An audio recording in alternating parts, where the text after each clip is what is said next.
Amém, amém. Tudo é possível, somente crer. E nós estamos crendo que estamos indo para o céu. Estamos a caminho da glória. Bom dia com Jesus. Damos boas-vindas a todos. Vamos ler mais uma escritura. É São Mateus, capítulo 12, e o versículo 42 apenas. Vamos continuar meditando na mensagem A Rainha de Sabá. Meus olhos parece que estão um pouco embargados.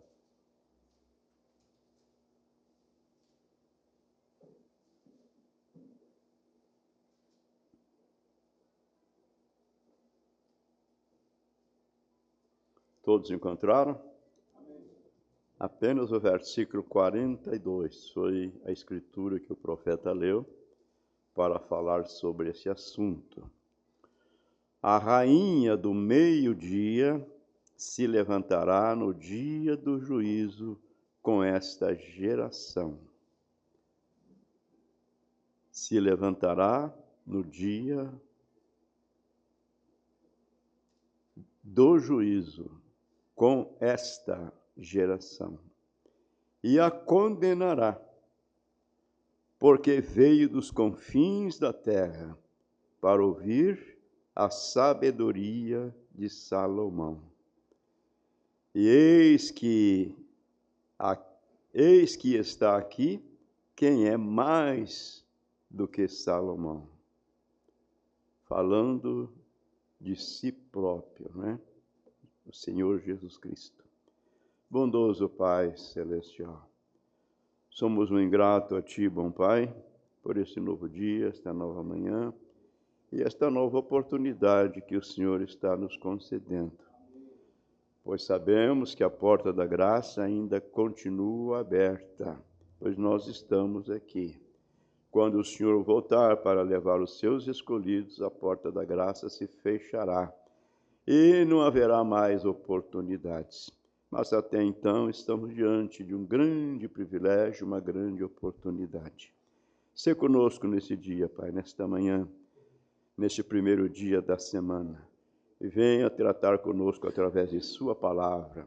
Venha falar aos nossos corações. Pois te pedimos e desde já somos agradecidos no precioso nome do Senhor Jesus. Amém. Podeis assentar-vos.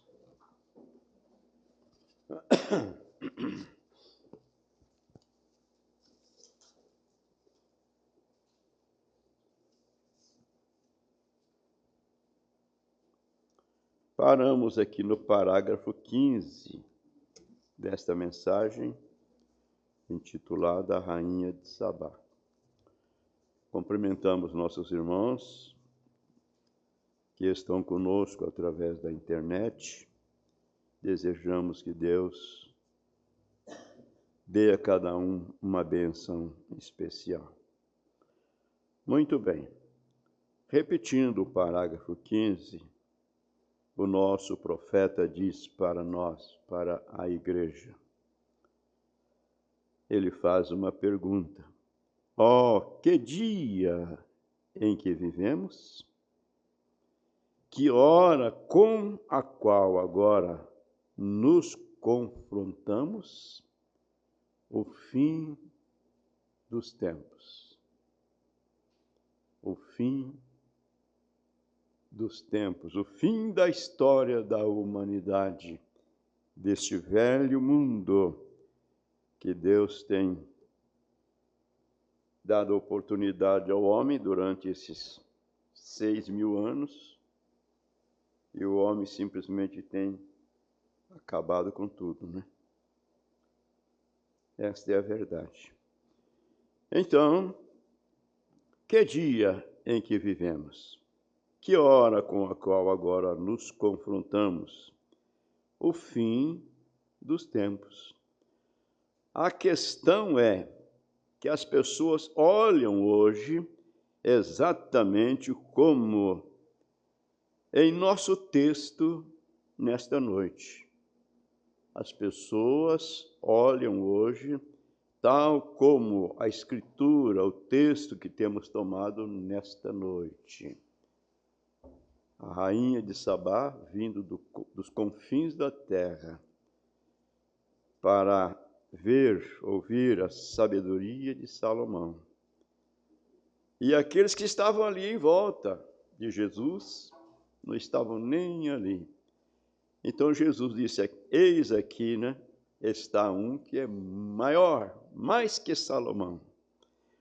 Então, ele está mostrando para nós que a questão é que as pessoas olham hoje, nesse tempo, exatamente como em nosso texto esta noite.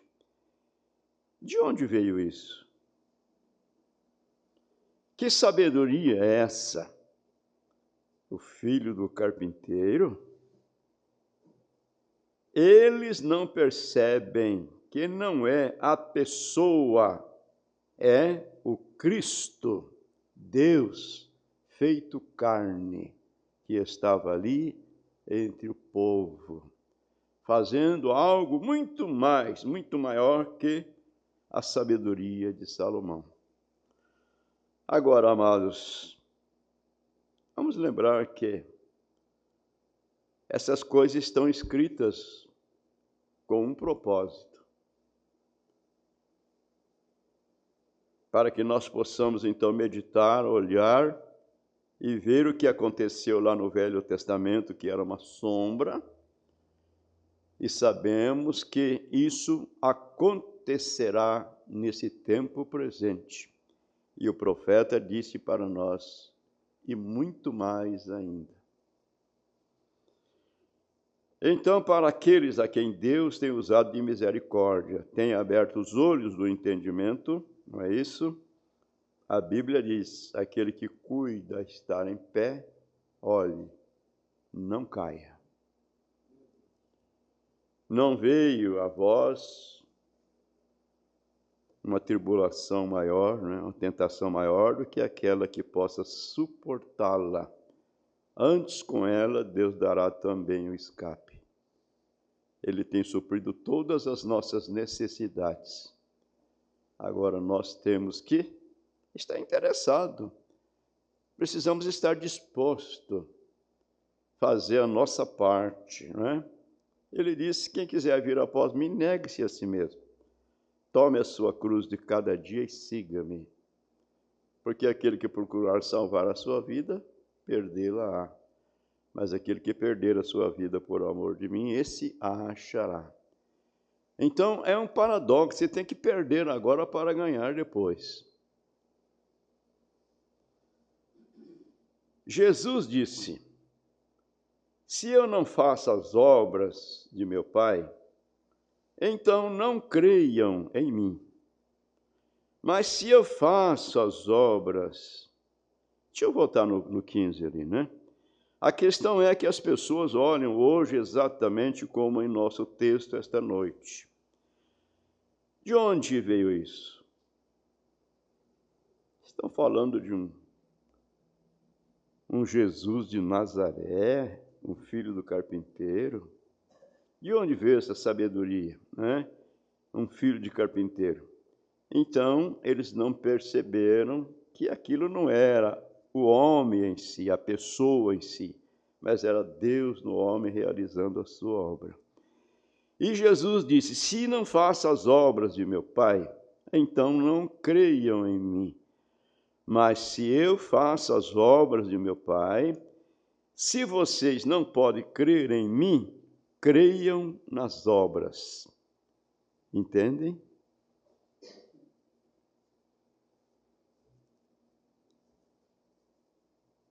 Eu creio que o irmão Brano estava dizendo estas coisas para quê? Para que o povo fosse despertado, ficasse atento para as coisas que Deus estava realizando, porque Deus estava realizando as suas obras através de seu profeta, William Marion Branham, abrindo olhos de cego e etc, não é isso? Ao ponto de o prefeito da cidade lá em Durban, não adianta tentar falar 3 vezes, porque fala mais errado. Telefonou para o profeta dizendo: abra a janela do seu quarto aí e veja o desfile que está acontecendo. Quantos caminhões de instrumento ortopédicos, carregados de muleta, cadeira de roda, e aqueles que estavam usando esses instrumentos estão andando atrás dos caminhões, cantando: somente crer, somente crer. Deus vindicando o seu profeta. Você não pode crer em mim, creiam pelo menos nas obras, porque o homem em si não pode fazer estas coisas. Irmão Branham disse: entendem? Então está escrito, embora ele tivesse feito tantas coisas, eles não podiam crer. Porque Isaías disse: olhos não viram e ouvidos não ouviram. Eles têm olhos, mas não podem ver, têm ouvidos, mas não podem ouvir. Até que ele morreu, foi sepultado e ressuscitou, antes que o mundo percebesse que aquele era o Filho de Deus. Só quando ele morreu pregado na cruz, então houve aquele terremoto, não é? A terra sofreu aquela convulsão, tremeu, as rochas fenderam, o sol não apareceu, as estrelas, a lua não brilharam. Então eles disseram: olha, este era verdadeiramente o Filho de Deus. Mas era tarde demais.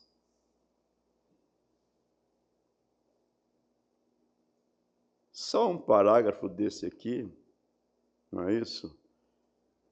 Dá para a gente ficar bem conscientizado, somos despertados, não é? Para esse dia, para essa hora em que nós estamos vivendo. Até que ele morreu, foi sepultado e ressuscitou, antes que o mundo percebesse que aquele era o Filho de Deus. Paramos aqui. Agora Deus, através de todas as eras, teve uma maneira de se manifestar a cada geração através das eras. Deus, através de todas as eras, teve uma maneira, um modo, um jeito de se manifestar a cada geração através de cada era. E no dia do juízo não haverá desculpa. Ah, eu não sabia, eu não vi, ou etc. Não tem desculpa, não é? Os seus juízos serão sem misericórdia. Agora, amados, o profeta diz que nós passamos pelas 7 eras da igreja, e sabemos que estamos no finalzinho dessa última era, que é a igreja de Laodiceia, e que ela seria indiferente, ficaria fria, se denominaria, se organizaria, e que as organizações tomariam isso e a devorariam. Meu Deus, é o que está acontecendo. Mas ele disse: há uma promessa, que lá haveria um remanescente e uma igreja que estaria espalhada por todos os lados, mas que Deus a ajuntaria e as arrebataria para a glória. Um pequeno rebanho, um pequeno grupo santificado em algum lugar, esperando no Senhor. Você está esperando no Senhor? Você está esperando a vinda dele hoje? Cremos que ele virá, porém não sabemos o dia e nem a hora. Mas a verdade é que o cenário está preparado. O cenário está preparado para esse grande acontecimento. Que Deus ajude a nossa fé. Ele que começou em nós essa boa obra, que Ele seja generoso para conosco e venha para levar essa boa obra que Ele começou a cabo, né? Então, no dia do juízo não haverá desculpa para ninguém em nenhum momento. O Deus infinito se manifestou a cada geração de alguma maneira peculiar e notável. Meu Deus! Não é mesmo para todos, não é? Não é mesmo para quem quer, não é mesmo para quem corre. O profeta chega a dizer assim que isso não é a escolha do povo, mas isso é a escolha de Deus. Amém. Lembra disso? Nas mensagens Israel e a igreja, ele falou sobre isso, que não é a escolha do povo, é a escolha de Deus. Israel, terceira parte, o parágrafo 17. Então não foi escolha minha, não é escolha sua, mas a escolha dele. Amém. Então Deus faz essas coisas de maneira que Ele pode esconder essas coisas dos sábios e entendidos, porém, Ele revela aos pequeninos. Até mesmo os loucos não errarão o caminho. Amém. Então, amados, a gente, olhando na Bíblia, a gente vê Deus prometendo enviar um anjo. Malaquias 3, eis que vos envio o meu anjo que preparará o caminho diante de ti. E ao seu tempo virá o anjo do concerto, a qual vós desejais. Malaquias 3. Então Deus prometeu enviar um anjo. E de repente aparece um homem lá da mata, né? Lá do deserto. Aparentemente um louco. Porque se alimentava de gafanhotos e mel silvestre. Imagino, né? Eu fico pensando assim, quando ele via um gafanhoto, ele saía correndo atrás, né? Quer dizer, pegava um ramo de mato, saía batendo atrás para pegar o bichinho. Deus não prometeu um anjo? Como é que veio João Batista? Não é isso? E Deus prometeu para esta era o Elias, para converter o coração dos filhos aos pais, a última parte da profecia, de Malaquias 4, verso 6. Aí ele disse, mas Elias, eles estão crendo num Brana. Como é que eles creram em João Batista? A semente predestinada, os eleitos, escolhidos por Deus. E esta mensagem, nesse tempo, nesse finalzinho dessa última era, não é diferente, é a mesma coisa. Só vai crer nessa mensagem, só vai crer nesse profeta, só vai receber isso as sementes eleitas predestinadas. Dê glória a Deus por você fazer parte disto.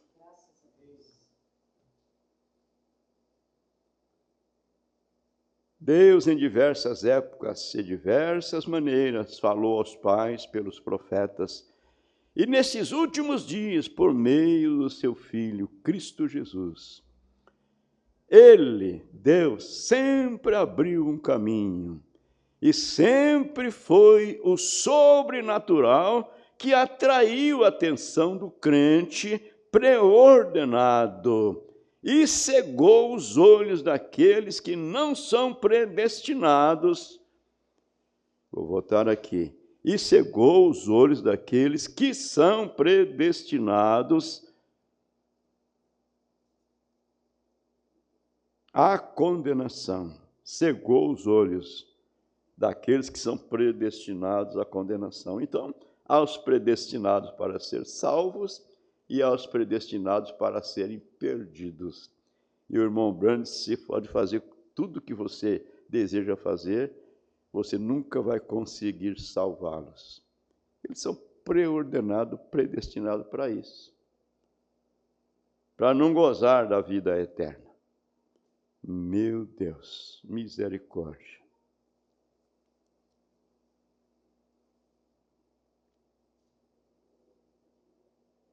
Você não pode crer, a menos que Deus o chame para crer. Amém. Isso é exatamente certo. A Escritura não pode falhar. Jesus nunca veio à terra apenas para dizer: bem, eu morrerei e verei quem será, terá misericórdia de mim e talvez sejam salvos. Essa não era a ideia. Ele veio para morrer, sendo que o Pai, por presciência, sabia quem seria salvo. E ele veio para salvar aquele remanescente que Deus, antes da fundação do mundo, sabia que seria salvo. Isso mesmo. Disse: ninguém pode vir a mim se meu Pai não o trouxer primeiro. Isso mesmo. Não aquele que quer ou aquele que corre, mas é Deus quem mostra misericórdia. Isso mesmo. Amém. São palavras de um profeta. Se fosse chocada num seminário de teologia, né, e um grande teólogo falando isso, eu não acreditava, não. Mas é um profeta que veio para restaurar todas as coisas, para restaurar a palavra. Veio e mostrou para nós a eleição, a predestinação, o que significa, como Deus fez essas coisas antes da fundação do mundo e colocou seu nome no livro da vida do Cordeiro. Amém. E você nasceu nesta era, veio ao mundo em pecado, falando mentira, e viveu muitos anos lá fora no mundo, quem sabe até mesmo no pecado, no caso de Maria Madalena e os demais, aquele ladrão, mas na hora certa, o Espírito Santo saiu vasculhando, né? Procurando, encontrando um aqui, um outro ali, um outro lá.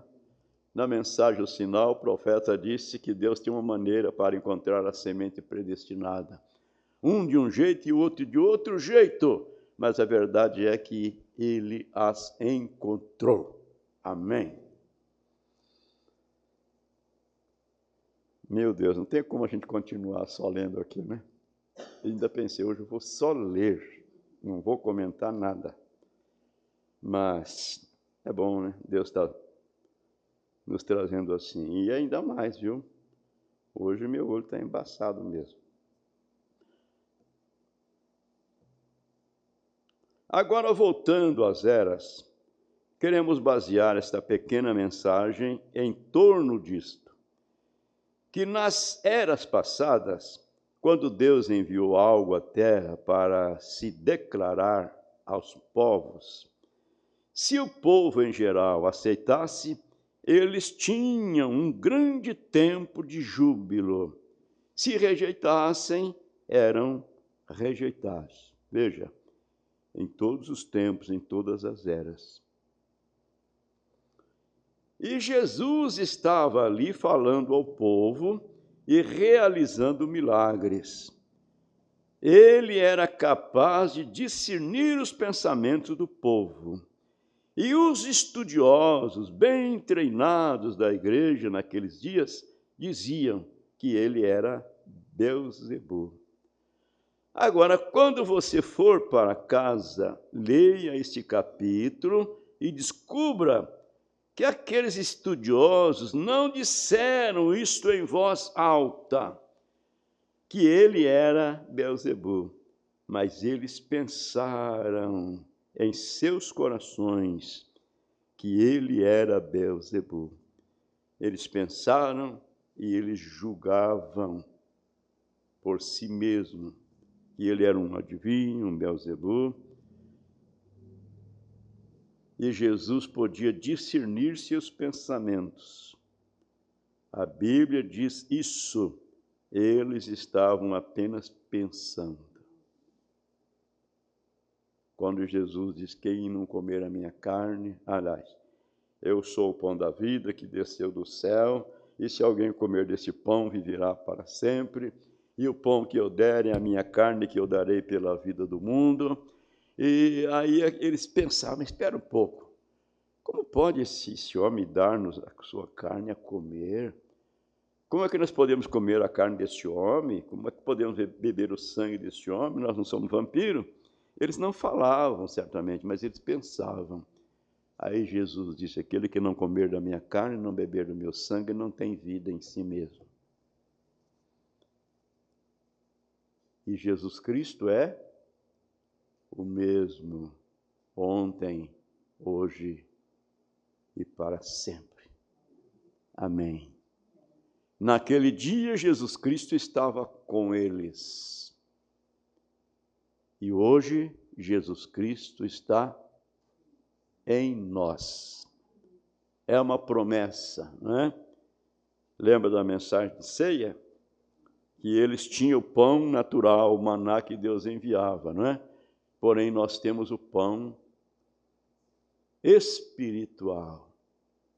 Jesus prometeu estar conosco todos os dias e nós nos alimentamos desse pão espiritual.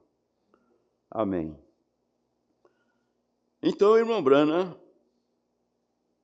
dá um puxãozinho de orelha. Você não precisa dizer em voz alta. Deus conhece seus pensamentos. Misericórdia, Senhor. Eles estavam pensando em seus corações que aquele homem é um espiritualista. Ele é um adivinho ou algum grande chefe dos demônios, Beelzebul. E Jesus, discernindo seus pensamentos, começou a dizer-lhes, pode Satanás expulsar Satanás? Se puder, então seu reino está dividido contra si mesmo. Então ele fez esta tremenda declaração, se me chamardes Beelzebul, eu vos perdoarei, mas quando o Espírito Santo vier e blasfemais contra ele, nunca haverá perdão, nem neste mundo, nem no vindouro. Nunca sereis perdoado por isso. Misericórdia, não é isso? Que Deus tenha misericórdia. Agora, o Evangelho de São Marcos, como ele citou, ele disse, porque chamavam de espírito imundo as obras que ele estava fazendo, discernindo os pensamentos deles e mostrando sinais de Deus, eles chamavam isso de demônio, um espírito imundo. A obra de Deus era considerada um espírito imundo. E Jesus disse que a blasfêmia, que é blasfêmia e que nunca pode ser perdoada. E quanto à América, então? E quanto aos dias em que vivemos? E quanto ao pecado imperdoável cometido milhares de vezes, milhares e milhares de vezes, quando a igreja e os grandes mestres assim por diante dizem, não comparem aquela reunião, ou melhor, não compareçam àquela reunião. Vejam, é o diabo. Eles se separam eternamente da presença de Deus. Não importa quão grandes sejam, ou quanto tenham pregado e tudo que tenham feito, a palavra de Deus não pode falhar. Ainda que passe os céus e a terra, disse Jesus, minhas palavras não hão de passar. Ele mesmo disse que não passará nem um jota e nem um tio.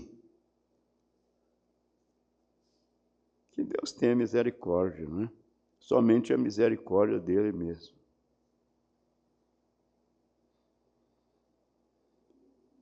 Meu Deus.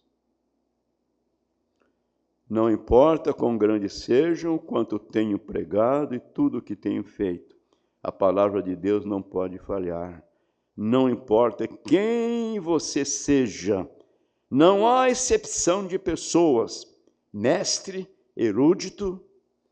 Jesus disse que aqueles fariseus, os quais eram tão religiosos, tinham que passar por uma certa linhagem e um certo nascimento, tinha que ser treinados, santos, justos, honestos e íntegros para poder ser ministros. Se tivesse qualquer uma falhazinha, eles não podiam ser ministros. E ele disse: vós sois do vosso pai o diabo. Isso mesmo. O diabo é religioso e pode personificar muitas ações piedosas e santas, mas Deus olha para o coração. Amém. Jesus disse em um certo lugar: como podeis falar coisas boas? Pois do que há em abundância no coração, disso fala a boca. Então, se o vosso coração pensa uma coisa e a vossa boca fala outra, ele disse: vós sois hipócritas. Então é isso que está no mundo hoje, maior do que era naqueles dias. Mas agora o vemos, como eles estão lhe dizendo: este homem é Belzebu, porque é um adivinho. Ele é um adivinho ou algum espírito maligno. E Jesus os fez lembrar dos dias antigos em que Deus operava. Ele falou a Jonas. Então ele foi até os dias de Salomão. Salomão foi um grande homem e ele era o filho de Davi em prefiguração. Era o Senhor Jesus. Seu reino, é claro, era terreno e pereceu, mas o filho de Davi, que é Jesus, seu reino jamais perecerá. Amém. Você lendo um versículo antes do 42, né? O 41, veja, os ninivitas, aonde Jonas não queria ir pregar, né? Ao invés de ir para Nínive, ele foi para Tarso, mas Deus tinha preparado aquele barco, né? E ele foi salvo e foi pregar para os ninivitas. Os ninivitas ressurgirão no juízo com esta geração e a condenarão. Por quê? Se arrependeram com a pregação de Jonas. E eis que está aqui quem é mais do que Jonas. E disse: a rainha de Sabá, ou melhor, a rainha do meio-dia, se levantará no dia do juízo com esta geração e a condenará, porque veio dos confins da terra para ouvir a sabedoria de Salomão. E eis que está aqui quem é mais do que Salomão. Amém. Meu Deus.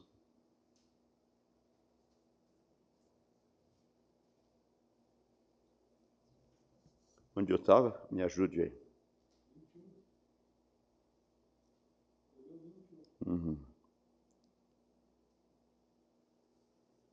E notamos que nos dias de Salomão, e Jesus declarou que o dia em que eles viveram foi maior do que o dia em que Salomão viveu. E Jesus declarou que o dia em que eles viveram foi maior do que o dia em que Salomão viveu. E quão maior seria então mesmo que a blasfêmia fosse perdoada naquela época. E nos dias atuais, ela não pode ser perdoada. Que dia glorioso é este, então? Maior do que era naquela época, mesmo quando ele andou pela Galileia. Suas ações e suas obras, hoje, diante dos homens, é muito mais pecaminoso rejeitá-las do que era quando ele estava aqui na terra. Oh, se a igreja apenas despertasse para estas coisas, para estas grandes verdades. Mas eles estão acomodados no credo deles, né? Na crença deles. Eles não têm nem tempo para olhar para essas coisas. Agora observe, nos dias de Salomão, Deus enviou um grande presente à terra. Era um dom de discernimento e Salomão tinha esse dom.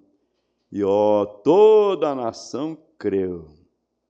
Todo Israel, de comum acordo, quando viu essa grande sabedoria de Salomão, que o Senhor lhe havia dado, toda a nação se alegrou, porque Deus havia dado esse grande dom. Eles falavam de um para o outro, né, sobre a sabedoria de Salomão, e todos eles, em um comum acordo, né, se alegraram com aquele presente que Deus havia dado a este amado irmão Salomão. E o profeta continua, e vocês sabem, esses são os chamados de anos dourados de Israel. Foi o milênio deles, porque, ou melhor, por assim dizer,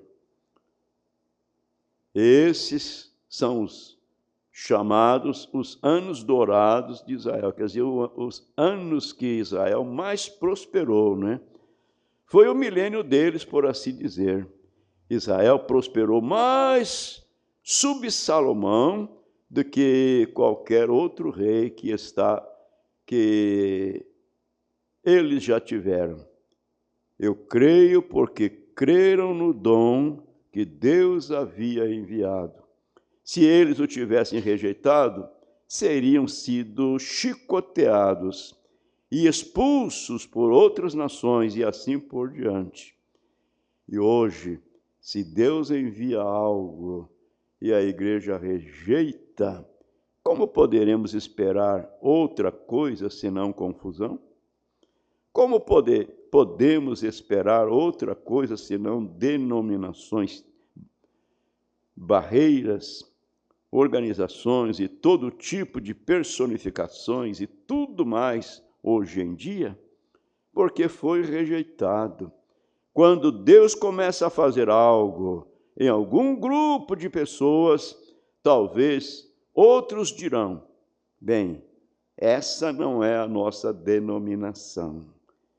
Isso não é a nossa igreja. Bem, nós temos o nosso próprio homem para fazer isso. E isso causa personificações carnais, o que é mal aos olhos de Deus e afasta o que é verdadeiro. Isso mesmo. Personificações carnais são coisas que não agradam a Deus. Veja bem. E eles se afastam daquilo que é verdadeiro. Cuidado, hein? São Mateus 24. No verso 24 está escrito, e surgirão falsos profetas e falsos cristos, e farão tão grandes sinais e prodígios que, se possível, enganariam até aos escolhidos. Então eles falam, cuidado com esse Brana. Um irmão assembleano falou para mim assim, os americanos são espertos, viu? Cuidado. Eu dei a coleção de selo para ele ler. Que Deus tenha misericórdia dele, um amado irmão, viu? Uma amada pessoa. Que coisa. Jesus olhou para aquele mancebo de qualidade e o amou, né? Era uma boa pessoa, era religioso. Que coisa, meu Deus! Aí eu me sinto bem, eu me sinto orgulhoso, me sinto feliz pelo que Deus tem feito por mim e também por você. Aleluia, graças a Deus. Surgiu esse certo rapazinho há algum tempo, e eu fui ver o jovem, o profeta dizendo, eu fui ver o jovem, cerca de 10 ou 12 anos atrás. O seu nome era pequeno, David, sei lá o resto. Um pregador maravilhoso. Esse garoto tinha um dom da palavra, era um grande pregador. Ele não contava historinhas como as que sua mãe o havia instruído, ou como era o bebezinho Jesus. Ele tirava o casaco, pegava uma escritura e pregava como um homem. E eu conversei com alguns dos irmãos. Eu tinha acabado de entrar no ministério do Evangelho Completo. Não sabia que eles tinham os mesmos problemas que nós, batistas, tínhamos, com todos os tipos de intrigas. Misericórdia.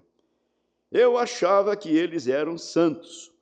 E então descobrimos que um deles disse, bem, ele pertence a um certo grupo. Esse rapazinho pregador, ele pertence a um certo grupo. Irmão Branham disse, eu disse, que diferença faz? A que grupo pertence o pai dele? Ele é um dom que Deus enviou à igreja. E eu disse, se vocês, irmãos, abandonassem suas pequenas ideias mesquinhas e se aproximassem daquele rapazinho, não o deixassem ficar todo orgulhoso, mas o enviassem, e ele ganharia milhares de filhos para o Senhor, rapazes e moças. Porque ele era um jovem, não é? Um adolescente, podia ter mais companheirismo, né, com a mocidade, pregar para eles. Mas o que aconteceu então? Todo mundo arranjou seu pequeno Davi. Era um Davi daqui, outro Davi dali, outro Davi de lá. Meu Deus do céu. Que Deus me perdoe. Eu fiz essa besteira, né? O nome da Vanderleia eu copiei de uma cantora. Mas o que aconteceu então? Todo mundo arranjou seu pequeno Davi. Onde quer que você fosse, o rapazinho foi para Miami e se envolveu em problemas, e eu fui lá para ajudá-lo. E 2 páginas de jornal inteiras estavam cheias de pequenos Davi. Inveja mostra que é carnal e não de Deus. Qualquer igreja que faça esse tipo de coisa não é de Deus, não pode ser. E é assim que estamos hoje. Eles não creem em nada, mas tentam personificar. E quando fazem, têm concepções carnais disto. E quando fazem, têm manifestações carnais disso. É tudo o que isso produzirá.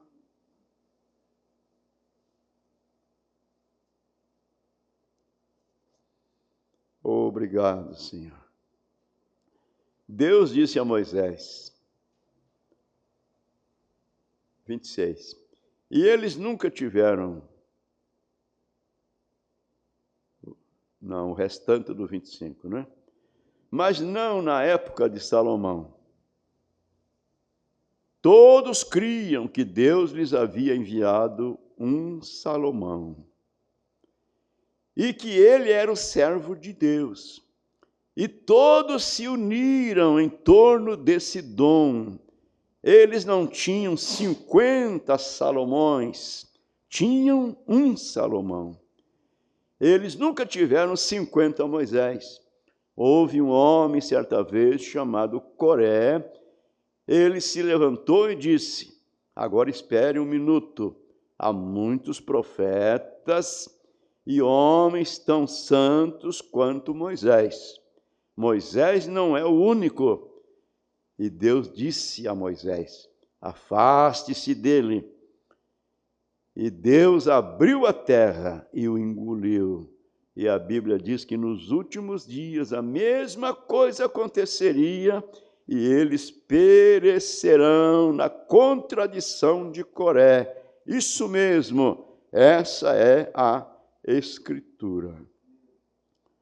E observem, mas no tempo de Salomão, Jesus apontou para o tempo de Salomão, o tempo daquele grande dom. Vejamos isto. Todos começaram a testificar: o Senhor Deus está conosco. De fato, Ele está, pois Ele nos deu um grande e poderoso dom. Nosso irmão Salomão, o Senhor lhe deu o discernimento para que ele possa dizer e nos dizer as coisas que devemos fazer. E como para que ele possa melhor, e como o Espírito do Senhor está sobre o nosso irmão, e todos em um só acordo. Por isso Deus abençoou, né? Israel prosperou. Amém. Isso começou a se espalhar por toda a Palestina, e foi de nação em nação, de lugar em lugar, até se tornar mundial. Quando Salomão era servo de Deus, e havia um grande e poderoso dom enviado do céu, que somente o céu poderia enviar a uma igreja e a um mortal. O homem não podia fazer estas coisas por si mesmo. Todos eles creram unanimemente. Saiu certo? O mestre me ensinou essa manhã como expressar essa palavra. Vê se vocês são capazes de lê-la ao pé da letra.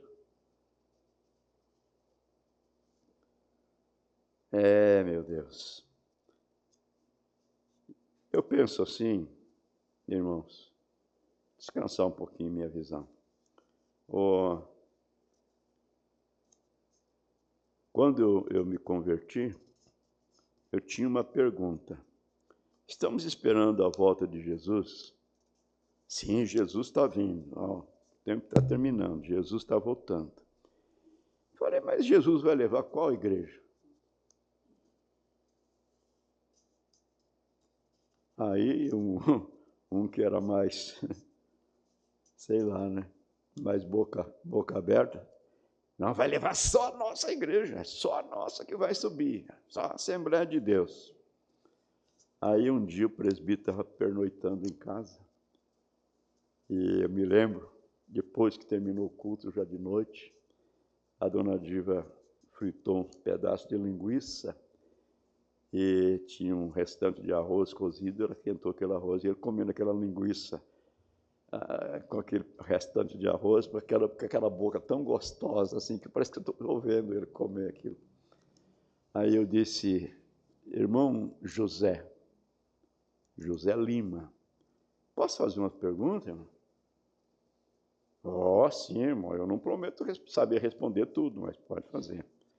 Eu perguntei para o irmão lá, quando Jesus vai voltar, ele disse que está voltando logo, perguntei qual a igreja que ele vai levar, ele falou que é só a nossa. E o senhor, o que o senhor me diz? Não, Jesus vai levar crente de todas as igrejas. Um grupo daqui, outro grupo dali. Eu nunca fui de teimar, graças a Deus. que o profeta diz que a teimosia não é de Deus, né? Então não comecei a interrogar e perguntar, não, né? Guardei para mim. Bom, então, mas será? Vai levar crente, essas irmãs assembleanas, que não corta cabelo, não usa pintura nem nada, e vai levar aquelas outras ali daquela outra igreja que faz de tudo. E isso não está certo. Mas não falei nada, guardei aquilo comigo. E como de fato, né? Deus enviou uma mensagem para separar o trigo do joio. Amém. Enviou uma mensagem para preparar os seus para o arrebatamento. Vamos lá, irmãos, não vamos perder a nossa oportunidade, não.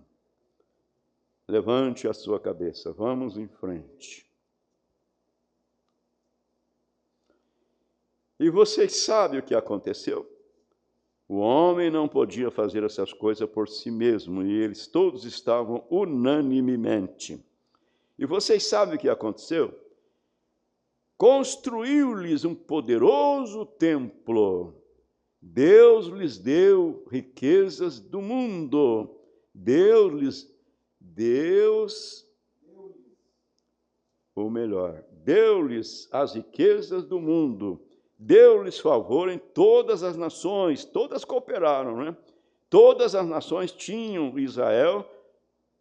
Todas as nações temiam Israel, porque viam a poderosa unidade entre o povo em torno de um dom que Deus lhes havia enviado. Amém. E finalmente, lá bem distante, nas partes mais remotas do mundo conhecido, havia uma pequena rainha, uma pagã, e ela era chamada de Rainha do Sul de Sabá. E ela estava longe, através dos desertos, onde ficavam os seus pais. E todos que passavam diziam: ó, você deveria estar em Jerusalém, na Palestina, pois eles têm um grande Deus lá, que os visitou com um grande dom. E sinais e maravilhas estão acontecendo por meio de um chamado Salomão, a quem eles fizeram rei. Começaram a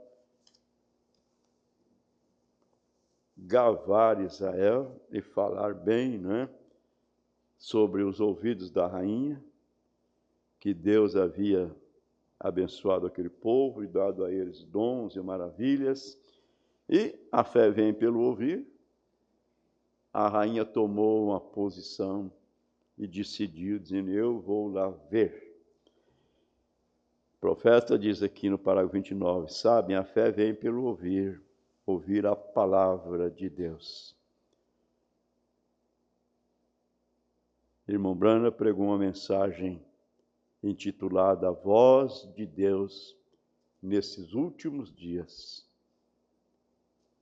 Mas ele diz assim, naquela mensagem, que há tantas vozes que chegam nos seus ouvidos que às vezes você não tem tempo de ouvir a voz de Deus. Misericórdia, né? A fé vem pelo ouvir e ouvir a palavra de Deus. A fé vem pelo ouvir. Agora, como o mundo pode crer quando a igreja está condenando um e exaltando o outro, expulsando este e colocando este? Como eles podem crer? Entendem? Virou uma confusão religiosa. Cada uma dessas igrejas diz que tem a verdade. E aí as pessoas não sabem para que lado vai, aonde fica. Eles não sabem onde está a verdade. E quando eles pegam a Escritura para ler, aí eu vou usar as palavras do profeta, eles leem com um binóculo desfocalizado. Aonde Jesus disse, ninguém vem ao Pai senão por mim, eles liam assim, ninguém vai ao Pai senão por mim. O binóculo está desfocalizado, misericórdia. Agora, quantas verdades existem ao mesmo tempo? A verdade é uma só. Meu Deus. Mas não era assim naquela época. Todos estavam testemunhando unissono. Todos estavam testemunhando em unissono. Era uma coisa maravilhosa. E a pequena rainha começou a ouvir isso. Ora, ela não era da tribo de Israel. Ela era uma pagã gentia. Mas a fé vem pelo ouvir e ouvir a palavra. E quando você continua ouvindo tais testemunhos, a curiosidade desperta. As pessoas começam a se perguntar: será que é assim? Foi assim, sem dúvida, que a pequena rainha começou a se sentir. E aos poucos, à medida que a fé crescia, ela disse: sabe, só há uma maneira de eu ter certeza disso, e irei e verei por mim mesma. Amém. Vamos parar aqui, irmãos. Deus permitindo, nós continuaremos. Vocês estão gostando?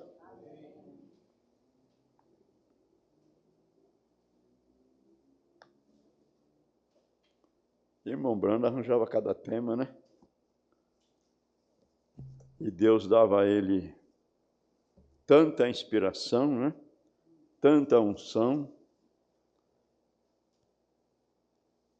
E o nosso Deus é um Deus tão bom, provedor, que proveu que estas coisas ficassem gravadas, para que nós pudéssemos agora ter esse alimento espiritual.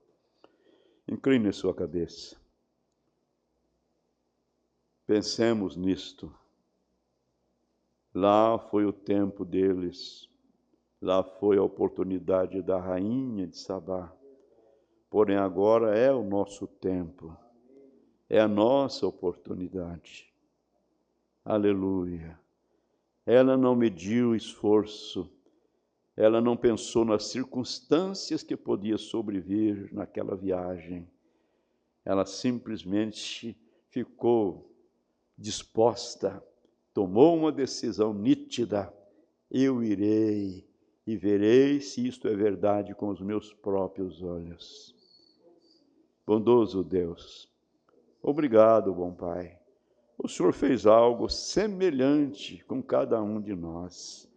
Quando ouvimos esta mensagem, muitos disseram: é falsa, é a mensagem de um falso profeta. E tentaram nos segurar lá onde nós estávamos, mas nada nos segurou. Tomamos uma decisão nítida e aqui estamos na presença do Senhor, seguros pela palavra do Senhor. Aceita, bom Pai, a nossa gratidão. Perdoa nossas falhas, nossas fraquezas e continue trabalhando em nós e levando-nos à perfeição.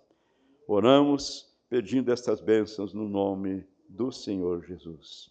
Amém, amém.